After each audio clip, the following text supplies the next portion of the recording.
Take an oath by Allah, forgive me if these words are a bit harsh, but I tell you now, and this is my own personal opinion, wallahi, even our love for the deen, even our love for the Sahaba is a love of dunya. Nobody here loves Umar ibn al-Khattab, most loved, probably one of the most loved. He's definitely my favorite. Nobody here loves Umar ibn al-Khattab because he had permanent marks on his cheeks from crying out of fear of Allah. Nakas. We love Umar ibn al-Khattab because when his name was mentioned, the kuffar used to shake in their knees. No one loves Umar ibn al-Khattab because he had permanent marks on his shoulders. Why? Because he was servicing the community in the late hours of the night when everyone was asleep and wasn't watching. You don't love Umar for that. You love Umar because he was a man, brother. When he rocked up, cause everyone buckled. The Prophet of Allah who we claim we love. Because I'm sure you're thinking in your mind, wallah brother, may Allah reward you, very nice khutbah, very emotional, very touching, because you don't understand what this person did to me is unforgivable. And I repeat, there is absolutely no scenario. I don't care if he shot your mother, he shot your father, he raped your child. I don't care what scenario you could possibly throw at me.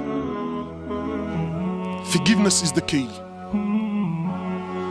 The Prophet of Allah for 13 years in Mecca, live this with me, 13 years in Mecca, prosecuted, harmed, sworn at, spat at, had dust thrown in his face. They killed his companions. For what? For what? What crime did he do? What crime did he do? What? He looked at someone's sister? What? He didn't cough up his money at the end of the business transaction? What crime did he do? 13 years. They boycotted him and his family for 3 years. Sahaba said we were eating the leaves of the trees until our droppings became like the droppings of animals for 3 years. For what? What crime? They divorced his daughters. Sumayya radiallahu in front of the Prophet, publicly. I'm not telling you, wallah, you know what, that they started sending around a WhatsApp video about what. No. Publicly, live, in front of the Prophet and his companions, they grabbed Sumayya, a woman. They grabbed her publicly. They opened her legs in front of her husband and her son, and they rammed a spear into her private parts until they killed her.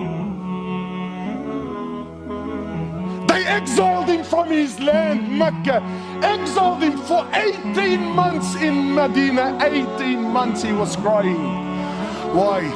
Because he was missing the Kaaba so much. They stabbed his pregnant daughter.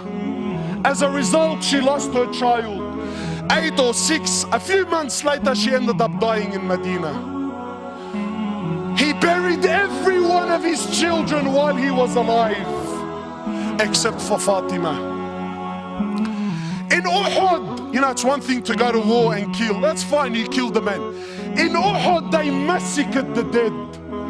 His uncle Hamza, they cut his nose off, they cut his ears off, they ripped his liver out. Hind took a bite from his liver and spat it on the floor. Sahaba said when the Prophet of Allah seen Hamza, we never seen him cry like he cried when he seen his uncle Hamza. In narrations, he prayed janazah for his uncle 70 times. So much hurt and so much pain. For years.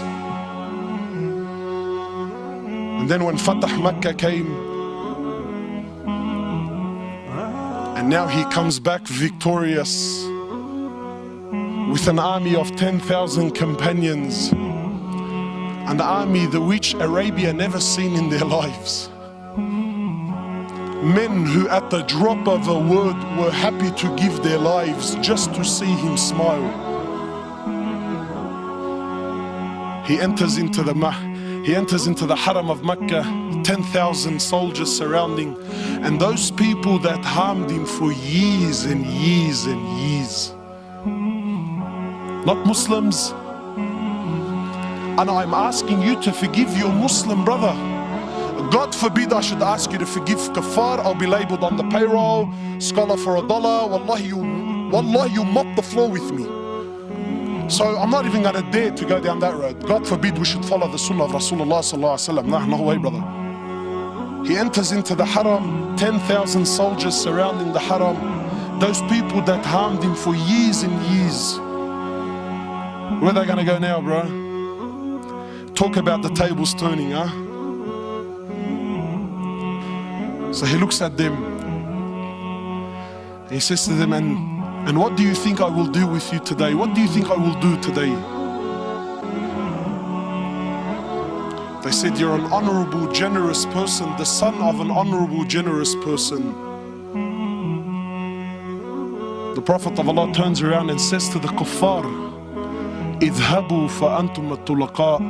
Go, every single one of you are free, I forgive you.